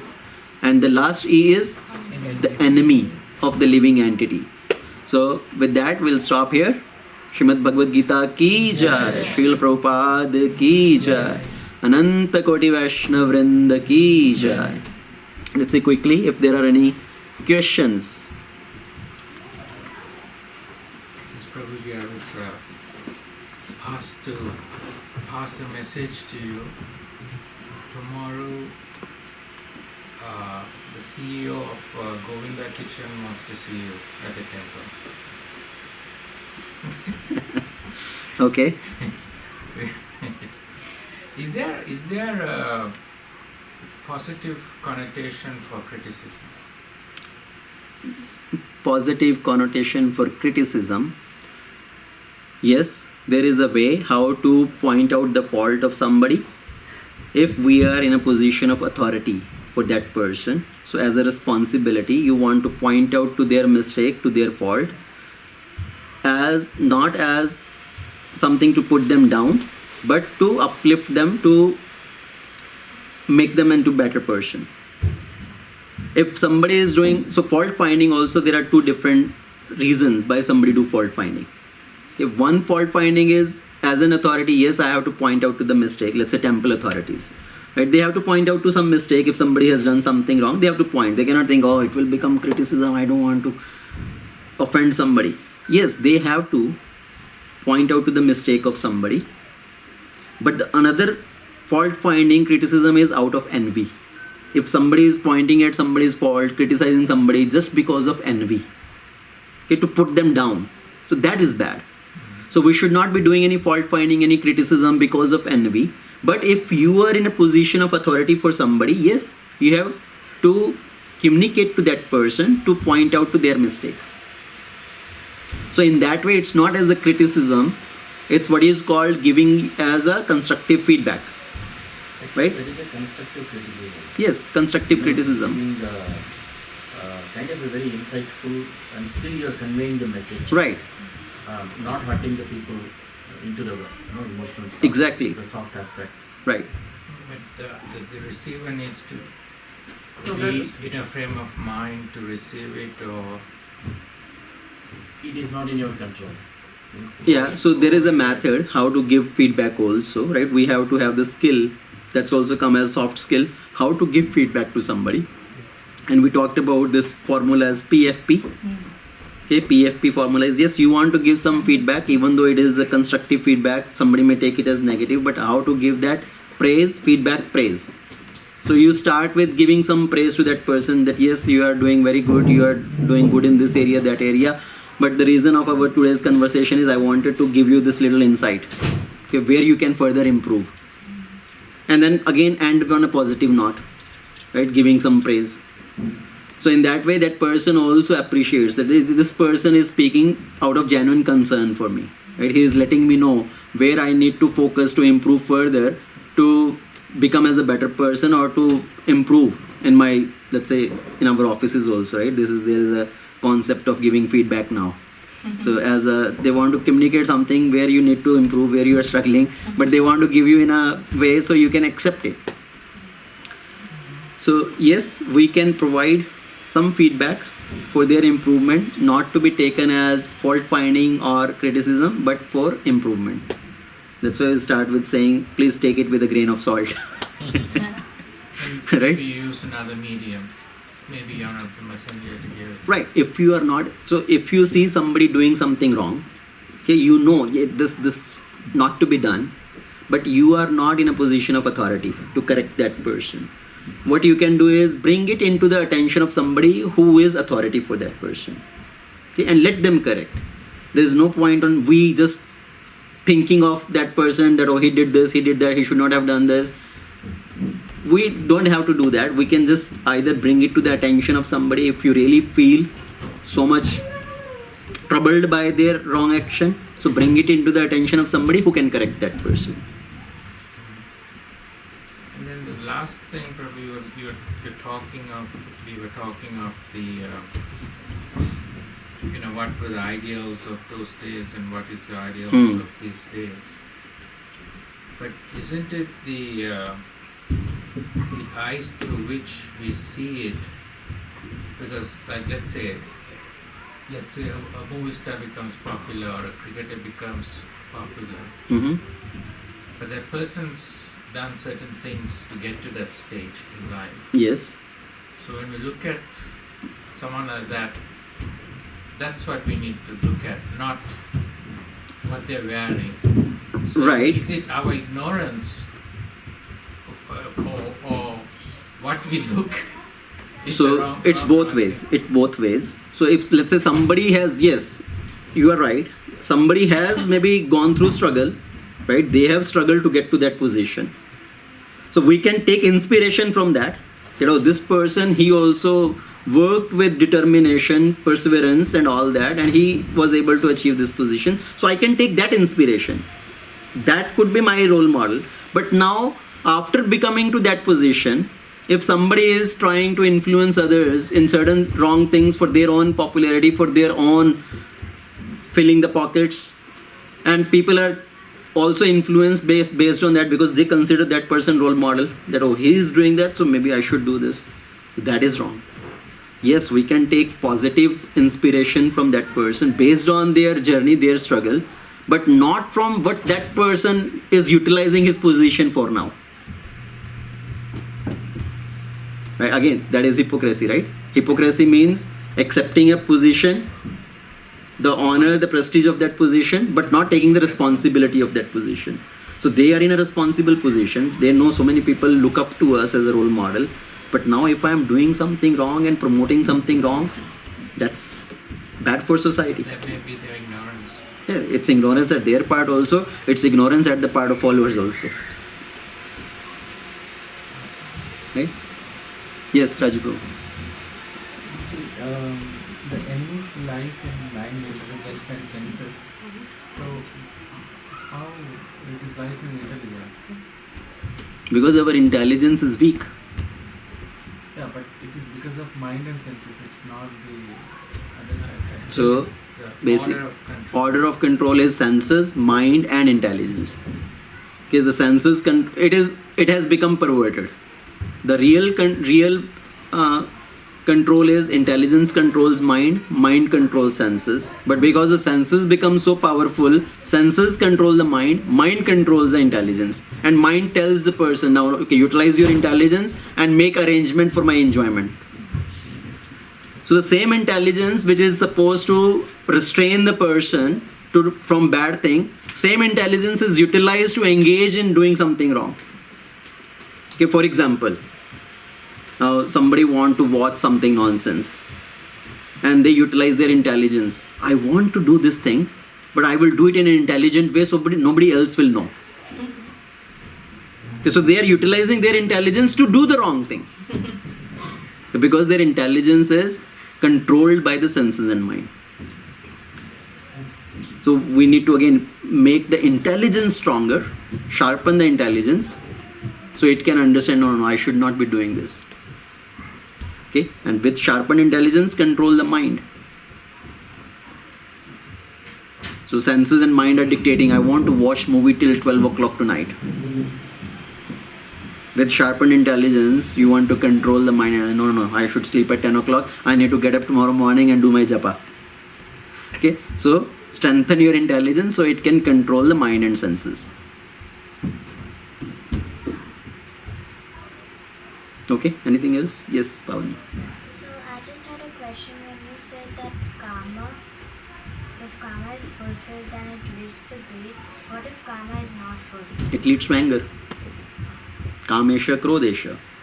Because the desires are not fulfilled, it turns into wrath, anger. I wanted this, I was not able to get this. Right? So anger comes in. If desire is fulfilled, the next time bigger desire comes. Today I have $1,000, tomorrow I want to get $2,000. Even the biggest empires, like biggest businesses, they are not satisfied. Right? They want to grow more and more and more. They want to take control of each and every aspect of the business. Let's say the Reliance group of companies. They started with telephone. Then they ventured into another business. Then they ventured into another. Then they opened the supermarkets. They want to sell the vegetables also. Because they think we need to venture into each and every aspect for us to continue growing. What is that? Greed. Right? So that's why it says, there is enough in nature to fulfill everybody's need, but there is not enough to fulfill one man's greed. Okay?